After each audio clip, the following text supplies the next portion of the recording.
मधली काश्मीरमध्ये तुफान बर्फवृष्टी होती आणि या बर्फवृष्टीमध्ये नवीन वर्षाचं स्वागत करण्यासाठी मोठ्या संख्येनं पर्यटक एकत्र आले आहेत.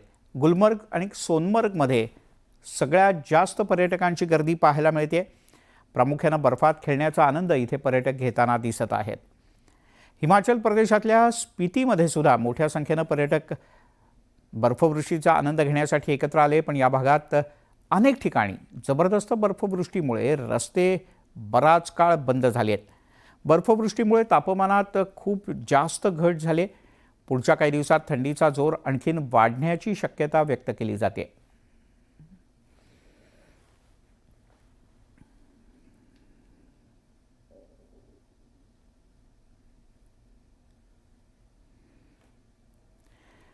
त्यामुळे जम्मू काश्मीरमध्ये सर्वत्र जम्मू काश्मीर, हिमाचल प्रदेश अशा सर्व भागात मोठ्या प्रमाणात बर्फवृष्टी झाली आणि त्यामुळे पुढच्या काही दिवसात कदाचित महाराष्ट्रात सुद्धा थंडीचा कडाका वाढण्याची शक्यता नाकारता येत नाही.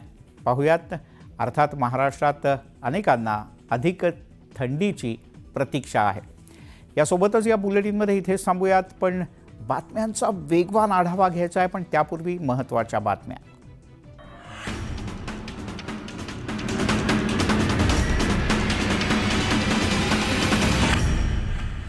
महत्वाच्या बातम्या. प्रायोजक घरकुल मसाले, स्वाद आणि मायेचा खमंग मेळ. संतोष देशमुख हत्या प्रकरणी अद्यापही 3 आरोपी फरार. आरोपी न सापडल्यानं सीआयडीवर टीकेची झोड.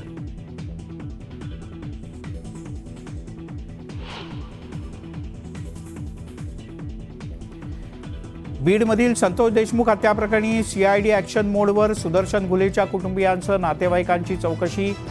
नातेवाईकही संपर्कात असल्याची सूत्रांची माहिती.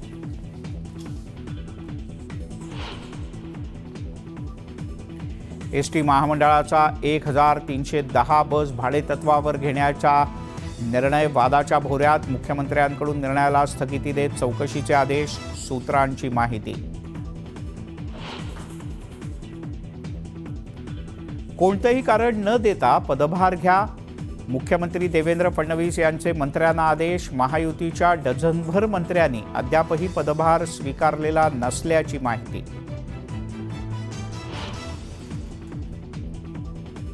अजित पवार आणि शरद पवार यांनी एकत्र यावं. अजित पवार यांच्या मातोश्री आशाताई पवार यांनी व्यक्त केली इच्छा. नववर्षाच्या पहिल्या दिवशी घेतलं पांडुरंगाचं दर्शन.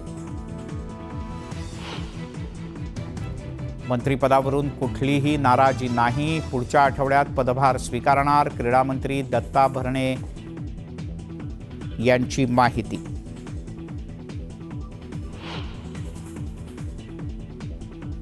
स्थानिक स्वराज्य संस्थांच्या निवडणुकांबद्दल 22 जानेवारीला होणार सुनावणी. राज्यात 29 पालिकांसह 257 नगरपालिकांची निवडणूक 3 वर्षांपेक्षा जास्त प्रलंबित. संतोष देशमुख हत्या प्रकरणातील मस्साजोगचे ग्रामस्थ आक्रमक. जलसमाधी आंदोलन करत आरोपीच्या अटकेची मागणी. आंदोलक महिलेला चक्कर. पोलीस घटनास्थळी दाखल. जम्मू काश्मीरमध्ये तुफान बर्फवृष्टी. हजारो पर्यटकांनी घेतला बर्फवृष्टीत फिरण्याचा आनंद.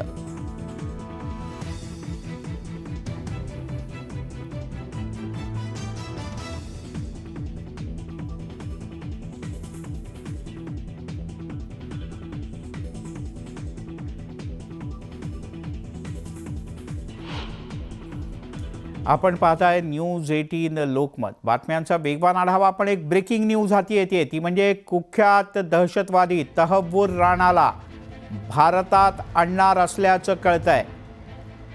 तहव्वुर राणा हा 26/11 या देशावरच्या सगळ्यात मोठ्या दहशतवादी हल्ल्याचा सूत्रधार आहे आणि याच दहशतवादी तहव्वुर राणाला अमेरिकेतून भारतात आणलं जाणार आहे अशी माहिती सूत्रांनी दिली आहे. या क्षणाची सगळ्यात मोठी आणि महत्त्वाची बातमी.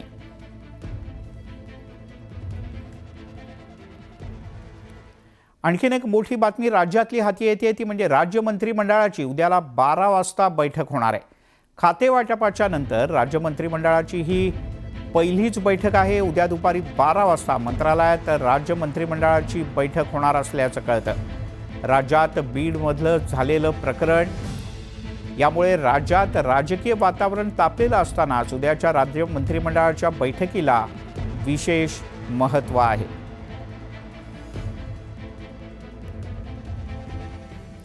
आणि आता राज्यभरातल्या बातम्यांचा वेगवान आढावा. सुपरफास्ट 100. राज्याचा मंत्रिमंडळ विस्तार होऊन अनेक दिवस झाले, मात्र महायुतीच्या डझनभरपेक्षा जास्त मंत्र्यांनी अद्यापही पदभार स्वीकारलेला नसल्याची माहिती आहे. त्यामुळे मुख्यमंत्र्यांनी संबंधित मंत्र्यांना तंबी दिली. कुठलंही कारण न देता पदभार स्वीकारा आणि कामाला लागा असे आदेशच मुख्यमंत्र्यांनी सर्व पदभार न घेतलेल्या मंत्र्यांना दिलेत. मंत्री धनंजय मुंडे हे महायुतीतील वरिष्ठ नेते त्यांच्यावर नाराज असल्याची माहिती न्यूज 18 लोकमतला सूत्रांनी दिली. धनंजय मुंडे यांनी बीड प्रकरण योग्यरित्या हाताळलेलं नसल्याचं मत वरिष्ठांनी व्यक्त केलं आहे. तर मस्साजोग प्रकरणामुळे बदनामी होत असल्याचं मतही वरिष्ठ नेत्यांनी मांडलं आहे. अजित पवार आणि शरद पवार यांनी एकत्र यावं अशी इच्छा अजित पवार यांच्या मातोश्री आशाताई पवार यांनी व्यक्त केली. आशाताई पवार यांनी सकाळी पंढरपूरला जात विठ्ठल रुक्मिणीचं दर्शन घेतलं. यावेळी त्यांनी प्रसारमाध्यमांशी गप्पा मारताना ही प्रतिक्रिया दिली. मंत्रिपदाची शपथ घेतल्यानंतर गेल्या काही दिवसांपासून नाराज असलेल्या मंत्री दत्ता भरणे यांनी अखेर मौन सोडलंय. मंत्रिपदावरून कुठलीही नाराजी नाही, आपण लवकरच मंत्रिपदाचा भार स्वीकारू आणि कामाला लागू अशी माहिती स्वतः दत्ता भरणे यांनी दिली आहे. संभाजीनगरमध्ये अब्दुल सत्तार यांच्याकडून जोरदार शक्ती प्रदर्शन करण्यात येणार आहे. वाढदिवसाच्या निमित्तानं शहरात हजारो बॅनर्स लावण्यात आले आणि भव्य नागरी सत्कार सोहळ्याचं आयोजनही करण्यात आलं आहे. या शक्ती प्रदर्शनामुळे संभाजीनगरमध्ये राजकीय चर्चांना उधाण आलं आहे. सीआयडीला 20 दिवस वाल्मिक कराड सापडला नाही आणि तो थेट सीआयडीच्या कार्यालयात हजर झाला. आता सगळ्या प्रकरणामुळे सीआयडीवर मोठी टीका झाली. फरार 3ही आरोपी तरी सीआयडी पकडणार की ते आरोपी सुद्धा स्वतःहून शरण येणार असा प्रश्न विचारला जाऊ लागला आहे. संतोष देशमुख हत्या प्रकरणावर 3ही फरार आरोपींच्या नातेवाईकांची सीआयडीकडून कसून चौकशी करण्यात आली. 3ही आरोपी नातेवाईकांच्या संपर्कात आहेत का याचा शोध सीआयडीकडून घेतला जातोय. सरपंच संतोष देशमुख हत्या प्रकरणात खंडणीचा गुन्हा दाखल असलेल्या वाल्मिक कराडच्या बद्दल धक्कादायक माहिती समोर आली आहे. वाल्मिक कराडवर गेल्या 25 वर्षात 15 मोठे गुन्हे दाखल आहेत. यात खुनाचा प्रयत्न केल्याचे 2 गुन्हे सुद्धा दाखल आहेत. जळगावच्या पाळधी गावात 2 गटात मोठा राडा झाला. किरकोळ कारणावरून 2 गटात जबरदस्त हाणामारी झाली. घटनास्थळी दंगल नियंत्रण पथक तैनात करण्यात आलंय. किरकोळ वादातून पाळधी गावात झालेल्या राड्याच्या वेळेला 12 ते 13 दुकानं दंगेखोरांनी फोडली आणि जाळली. यात दुकानाचं सुमारे 50 ते 60 लाखांचं नुकसान झालंय. दुकानांची अवस्था पाहून दुकान मालकासह त्याच्या कुटुंबियांच्या अश्रूचा बांध फुटला.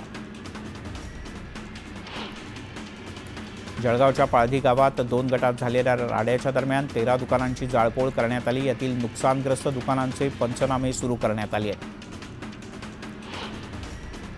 जळगावच्या पाळधी गावात झालेल्या राड्यानंतर मोठा पोलीस बंदोबस्त तैनात करण्यात आला आहे. उद्या पहाटे 6 वाजेपर्यंत गावात संचारबंदी लागू करण्यात आली आहे. या प्रकरणी पोलिसांनी 7 ते 8 संशयितांना ताब्यात घेतलंय.